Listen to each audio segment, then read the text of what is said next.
नमस्कार मंडळी, मधुबन गार्डन या चॅनलवर आपलं स्वागत आहे. साधारण 20-25 वर्षापूर्वीचा तो काळ असावा.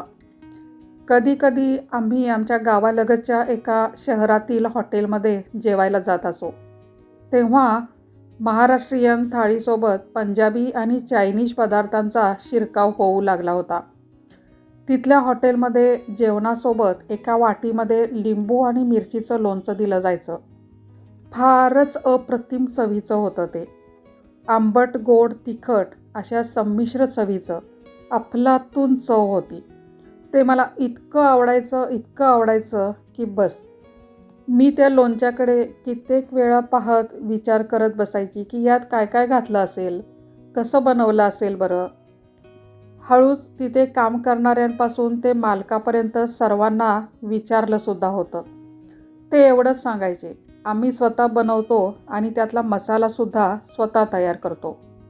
बरं, थोडंफार विकत देऊ शकता का? म्हणजे घरी येऊन मला अजून विचार करता आला असता, असा त्यावेळचा विचार. तर तेही नाही.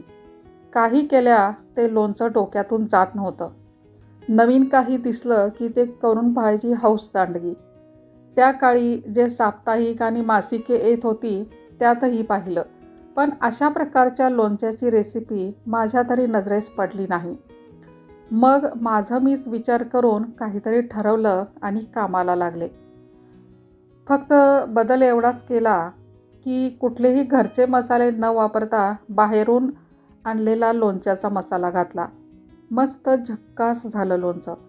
तेव्हापासून आत्तापर्यंत कित्येक ठिकाणी हे लोणचं आणि त्याची रेसिपी पोहोचली आहे. पण अजून तुमच्यापर्यंत ती पोहोचली नव्हती, म्हणून हा व्हिडिओचा खटाटोप. चला तर मग करूया सुरुवात. या टप्प्यावरील माझी नेहमीची विनंती. धन्यवाद. आपण 25 लिंबूच्या प्रमाणात लोणचे करणार आहोत. त्यापेक्षा कमी किंवा जास्त करायचं असेल तर त्या प्रमाणात इतर मीठ, मिरची, मसाला वगैरे किती घ्यायचं ते ठरवा. मध्यम आकाराच्या 25 लिंबासाठी मिरची पाव किलो, मीठ 1.5 वाटी, साखर 2 वाट्या आणि केप्रं मसाल्याचं हे 1 पाकीट. फोडणीचं साहित्य आपण नंतर बघू.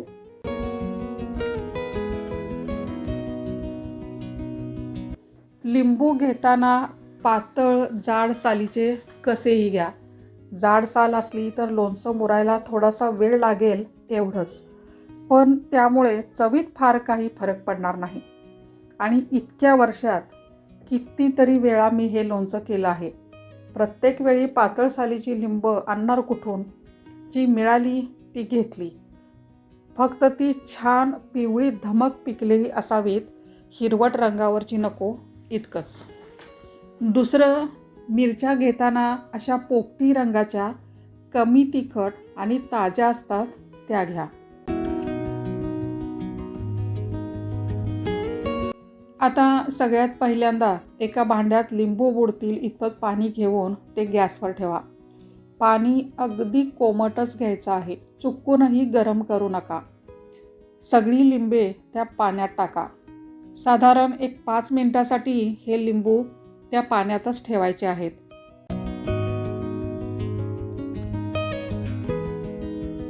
त्यानंतर पाण्यातून काढून एक लिंबू अशा कॉटनच्या कापडाने स्वच्छ पुसून पूर्ण कोरडा करून घ्या. यामुळे लिंबाची साल मऊ चकचकीत होते. लिंबू आतून रसदार होतो. लवकर मुरायला मदत होते. परंतु पाणी जराही जास्त गरम झाले तर मात्र चिरतानाच रस जास्त गळू लागतो आणि नंतर लोणच्याची फोड कोरडी सुकी होते. तर अशा पद्धतीने सगळी लिंबे आता स्वच्छ पुसून कोरडी करून झाली आहेत. आता ती चिरून घेऊया. एका लिंबाच्या 8 किंवा लिंबू मोठे असतील तर 16 फोडी होतील. तुम्हाला जसं योग्य वाटेल तसं कट करा. सगळ्या लिंबाच्या फोडी करून झाल्या. आता यातल्या बिया काढून टाकायच्या. चुकून खाण्यात आलं तर कडू लागतं म्हणून.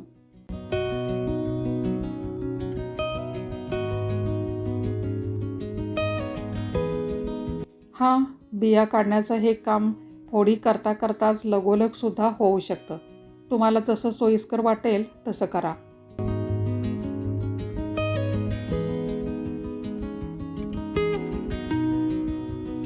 आता पुढची स्टेप आहे मिरच्या चिरून घेण्याची. पण त्याआधी मिरच्या ओल्या सुती कापडाने पुसून घ्या. मिरच्या धुवून घेण्याची गरज नाही. त्या ओल्या करा, परत सुकवा आणि नाही व्यवस्थित कोरड्या झाल्या की लोणचं खराब. त्यामुळे असला काहीच प्रकार नको. फक्त ओल्या नॅपकिनने पुसून घेतलं तरी पुरेसं आहे.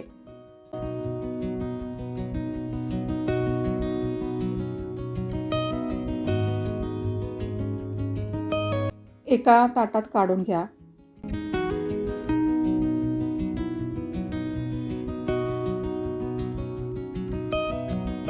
एका मिरचीचे 2 किंवा 3 तुकडे करा. खूप बारीक नकोत असं मला वाटतं.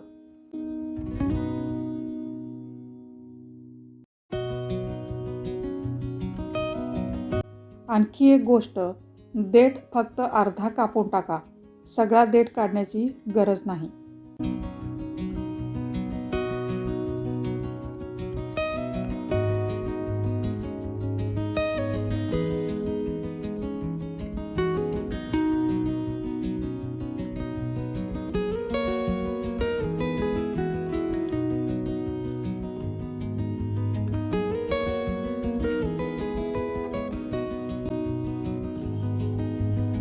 आता ज्यामध्ये लोणचं व्यवस्थित मिक्स करता येईल अशा भांड्यात, बुट्टीत लिंबाच्या फोडी घ्या. मसाला, मीठ आणि साखर एकत्र करून घ्या. क्रमाने सगळं लिंबाच्या फोडीवर टाकून छान मिक्स करून घ्या.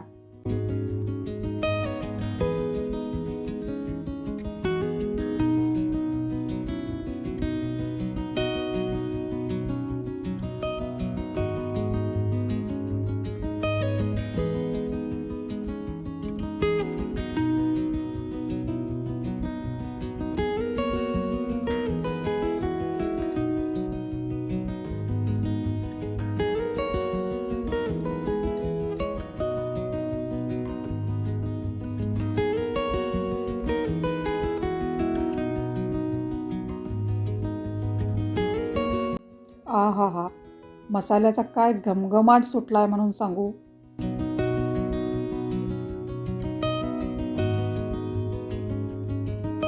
या मसाल्यामध्ये सगळं काही असतंच, तरी पण आपण याला अजून थोडंसं चटकदार करूया.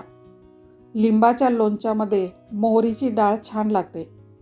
त्याची फोडणी करून घेऊया. अर्धी पाऊण वाटी तेल. ते पुरेसं गरम झालं की गॅस बंद करा. मग तापलेल्या तेलात अर्धी वाटी मोहरीची डाळ,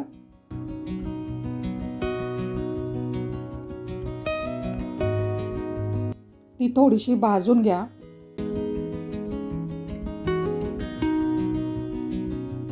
त्यामध्ये 1 चमचा हळद आणि हिंग घाला. हा पोहे खाण्याचा चमचा आहे. हे सगळं छान परतून घ्या आणि थंड होऊ द्या.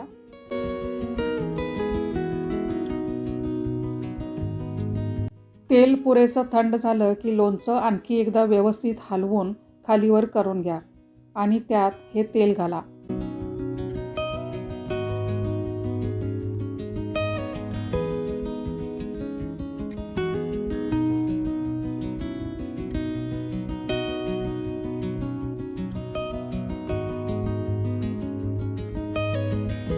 पुन्हा मिक्स करून 1 दिवसासाठी झाकण ठेवून द्या.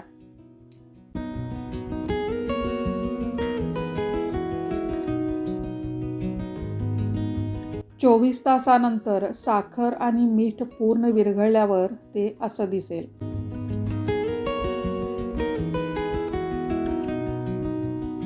आता काचेच्या किंवा चिनी मातीच्या बरणीत भरून ठेवा.